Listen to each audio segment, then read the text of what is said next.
السلام علیکم ناظرین، 9 مئی کو عمران خان صاحب کی گرفتاری کے بعد ملک گیر احتجاج کا سلسلہ شروع ہو گیا۔ 9 مئی ہی کی شام کو پورے پاکستان میں from north to south, Peshawar, Islamabad, Lahore, Karachi, Quetta, Multan, چھوٹے بڑے تمام شہروں میں پاکستان تحریک انصاف کے کارکنان سامنے آئے۔ پاکستان تحریک انصاف کی جو ٹاپ لیڈرشپ تھی انہوں نے بھی، خاص طور پہ شاہ محمود قریشی اور دیگر لوگوں نے آن لائن اپنے میسیجز دیے اور کہا کہ آپ باہر نکلیں اور یہی وقت ہے ملک کے لیے باہر نکلنے کا۔ اور اس تمام سلسلے میں ہم نے دیکھا کہ 9 مئی کی شام کو کور کمانڈر لاہور کے گھر جو ہے حملہ ہوا اور وہاں آگ لگائی گئی، اور یہ مناظر جو ہیں یہ پہلے کبھی نہیں دیکھے گئے کہ کسی بھی کینٹ ایریا میں پولیٹیکل پروسیشن جو ہے وہ داخل ہو جائے۔ میں خود 9 مئی کی ہی شام کو لاہور کینٹ گیا اور وہاں میں نے دیکھا کہ 4-5 ہزار کا مجمع موجود تھا۔ پاکستان تحریک انصاف کے کارکنان تھے جو کہ اپنا احتجاج ریکارڈ کروا رہے تھے، اور کور کمانڈر ہاؤس جو کہ جناح ہاؤس بھی تھا، یہ وہ جگہ ہے یا یہ وہ عمارت ہے جہاں پہ قائد اعظم محمد علی جناح جو ہے وہ آ کے رہائش پذیر ہوا کرتے تھے جب بھی وہ لاہور آتے تھے۔ تو وہ گھر کو آگ لگا دی گئی۔ اس گھر کے اندر یقیناً بہت سی میموریز موجود تھیں اور بہت کچھ تھا جو سب کچھ جل کے راکھ ہو گیا۔ کہنے والے کہتے ہیں کہ یہ تمام جو جلاؤ گھراؤ اور کور کمانڈر ہاؤس میں حملہ ہوا، اس کی وجہ جو ہے وہ یہ ہے کہ فوج نے مزاحمت نہیں کی اور فوج نے پروسیشن کو آنا دیا، اور کئی حلقے یہ سمجھتے ہیں کہ یہ تمام کارروائی جو ہے یہ پلانڈ طریقے سے کروائی گئی تاکہ اس کو بنیاد بنا کے پاکستان تحریک انصاف کے خلاف جو ہے وہ ایک پوری مہم چلائی جا سکے۔ اور اس کا ہم نے ایک منظر بھی دیکھا جو کہ میں ابھی آپ کے ساتھ شیئر کرتا ہوں۔ خیر، لاہور کینٹ سے گلبرگ جانا ہوا، زمان پاک جانا ہوا، اور تمام جگہ جو تھیں وہ اس چیز کا اظہار کر رہی تھیں کہ ملک میں کچھ ٹھیک نہیں ہے، اور یہی تمام خبریں ہمیں دوسرے شہروں سے بھی آتی رہیں۔ 9 مئی کو میڈیکل بورڈ بنایا گیا، اور 9 مئی کو ہمیں یہ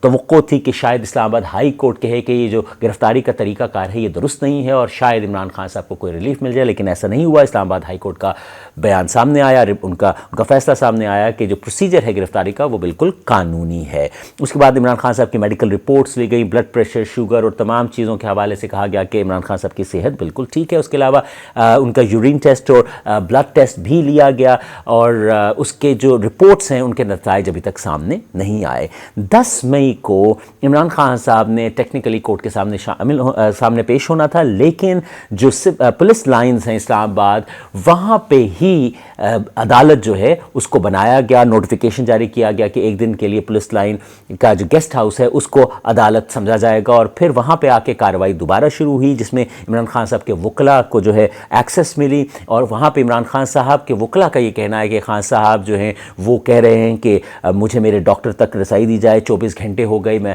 ٹوائلٹ نہیں جا سکا، اور مجھے رات کو ایسی جگہ پہ رکھا جہاں چٹائی تھی، وہاں بیٹھنے کی پراپر جگہ نہیں تھی، اور پانی نہیں تھا، اور میں کچھ کھایا پیا بھی پچھلے 24 گھنٹوں سے میں نے نہیں ہے۔ اور اس کے علاوہ خان صاحب کا یہ کہنا تھا کہ یہ کوئی انجیکشن مجھے لگا رہے ہیں، اور وہ انجیکشن جو ہے وہ آہستہ آہستہ شاید میری زندگی کا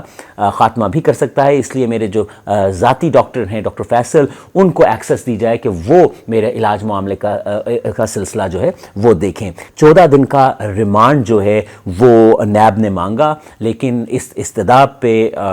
جو کورٹ ہے اس نے 8 دن کا جسمانی ریمانڈ عمران خان صاحب کا دیا ہے۔ اور یاد رکھیں کہ 10 مئی ہی کو فرد جرم جو ہے توشہ خانہ کیس کے حوالے سے وہ بھی عمران خان صاحب پہ عائد ہو گئی ہے، اور القادر ٹرسٹ کے لیے 8 دن کا ریمانڈ بھی دے دیا گیا ہے۔ اس دوران تفتیش ہوگی اور کیا سلوک روا رکھا جائے گا یہ آنے والا وقت بتائے گا، لیکن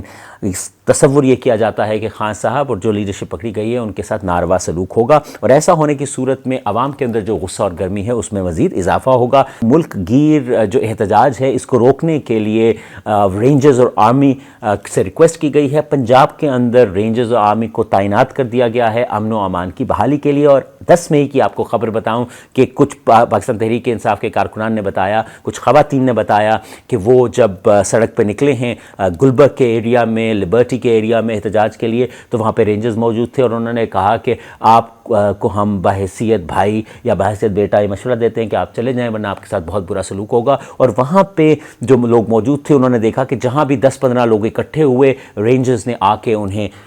ڈالے میں ڈالا اور وہ جیل لے گئے۔ اسکول کالجز یونیورسٹیز جو ہیں پہلے 10 مئی کے لیے بند کی گئیں، لیکن اب پنجاب ہائر ایجوکیشن جو ہے کمیشن، ان کا آرڈر آیا کہ 11 مئی کو بھی کالجز اور یونیورسٹیز بند کیے جائیں، تو پورے پنجاب میں اب کالج یونیورسٹیز جو ہیں وہ اگلے 4 دن بند ہیں، یعنی 11 12 13 14 کو بند ہے، 13 14 تو ویسے ہی سیٹرڈے اور سنڈے ہے۔ اس کے علاوہ کے پی کے نے بھی اس پورے ہفتے کے لیے اسکول کالجز یونیورسٹیز بند کر دیے، تو تعلیمی جو سلسلہ ہے وہ بھی مکمل طور پہ رک چکا ہے۔ یہ تمام جو صورتحال بنی ہے اس کے نتیجے میں 120 سے زیادہ افراد شدید زخمی ہیں، سینکڑوں زخمی ہیں، اور لگ بھگ کوئی 15 لوگ جو ہیں وہ ہلاک ہو چکے ہیں۔ پشاور میں 4 لوگ جاں بحق ہو چکے ہیں۔ میرا مقصد آپ کو تھوڑی سی معلومات جو میں نے اکٹھی کی ہیں اس پورے 24-36 گھنٹے میں وہ آپ تک پہنچانا ہے۔ انصاف ہاؤس جو کے پی کے پشاور کے اندر ہے اس کو تالے لگا دیے گئے ہیں، اور امن و امان کی بحالی کے لیے نہ صرف پنجاب بلکہ کے پی کے میں بھی رینجرز اور آرمی کو بلا لیا گیا ہے۔ آن دی ادر ہینڈ ہم نے دیکھا کہ مریم نواز صاحبہ، مریم اورنگزیب صاحبہ اور تمام جو پی ڈی ایم حکومت ہے وہ کہہ رہی ہے کہ اس میں کیا برائی ہے اگر گرفتار کر لیا گیا، ہم نے بھی گرفتاریاں دی لیکن اس قسم کا احتجاج نہیں کیا۔ بڑی حیرانگی والا منظر یہ تھا کہ خالد مقبول صدیقی جو ہیں ایم کیو ایم پاکستان جسے کہتے ہیں، ان کی بیان بازی بھی سامنے آئی، اور ہم نے دیکھا کہ مطلب ان آنکھوں نے یہ منظر دیکھا کہ خالد مقبول صاحب، فاروق ستار صاحب اور ان کے ساتھ مصطفیٰ صاحب جو ہے وہ بیٹھے۔ مصطفیٰ صاحب آپ جانتے ہوں گے ایم کیو ایم کو چھوڑ کے انہوں نے اپنی ایک پارٹی بنائی اور اس کے اوپر انہوں نے ایم کیو ایم کی مخالفت بھی برداشت کی۔ وہ صرف ایک بات کہہ رہے تھے کہ اس کھیل کے ہم پرانے کھلاڑی ہیں، ہم نے بڑی بڑی تشدد اور گرفتاریاں برداشت کی ہیں، لیکن ہم نے کبھی بھی اسٹیبلشمنٹ یا اس ملک کے وقار پہ ایک حرف نہیں آنے دیا۔ خیر مجھے تو لگتا ہے یہ تھوڑا مبالغہ ہے، کیونکہ ایم کیو ایم جو ہے وہ بوری بند لاشیں اور جو نقص امن کے ایشوز ہیں وہ رینجرز نہیں جا کے ہینڈل کیے تھے، وہ ایم کیو ایم ہی کرتی تھی۔ میرے خیال سے وہ جو اسلحے کا ڈھیر اور وہ جو اسٹیٹ ود ان اسٹیٹ کا کانسیپٹ ہے وہ ایم کیو ایم نے ہی پاکستان کو دیا تھا۔ تو میرے خیال سے خالد مقبول صدیقی صاحب کا یہ کہنا کہ ہم نے کبھی بھی اس ملک کے اندر یا اس کی اسٹیٹ کو، اسٹیٹ آف پاکستان کو کبھی اس کی رٹ کو چیلنج نہیں کیا، تو میرا خیال ہے کہ ماضی یہ بات نہیں کہتا، ماضی کچھ اور بتاتا ہے۔ حیران کن طور پہ خواتین و حضرات جب میں نے چینلز براؤز کیے تو مجھے ریئلائز ہوا کہ میڈیا کا جو رد عمل ہے وہ ایک الگ نیریٹو ڈیولپمنٹ کے لیے ہے۔ یعنی چند چینلز ہیں جن کے بارے میں یہ تصور کیا جاتا ہے کہ وہ پاکستان تحریک انصاف کے سپورٹرز ہیں، جن میں سب سے بڑا نام شاید اے آر وائی کا ہے۔ تو آج ہم نے دیکھا کہ اے آر وائی جو نیریٹو ڈیولپ کر رہا تھا، جو بیانیہ ڈیولپ کر رہا تھا، وہ یہ کر رہا تھا کہ املاک کو نقصان پہنچا کے بہت زیادتی ہو گئی اور یہ طریقہ کار نہیں ہے۔ گو کہ اس نیریٹو کو ڈیولپ کرنے کے لیے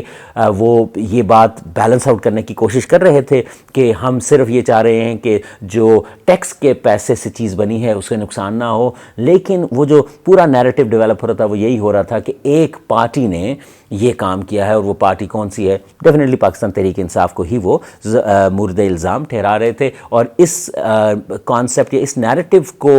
وہ سپورٹ نہیں کر رہے تھے کہ there could be some elements within the supporters, یعنی سپورٹرز کے درمیان کچھ ایلیمنٹس ہو سکتے ہیں، کچھ افراد ہو سکتے ہیں جو پلانٹڈ ہوں اور انہوں نے جان کے یہ ساری شرارت جو ہے اس کو ٹریگر کیا ہو۔ تو میڈیا کا رد عمل میں نے دیکھا ہے کہ وہ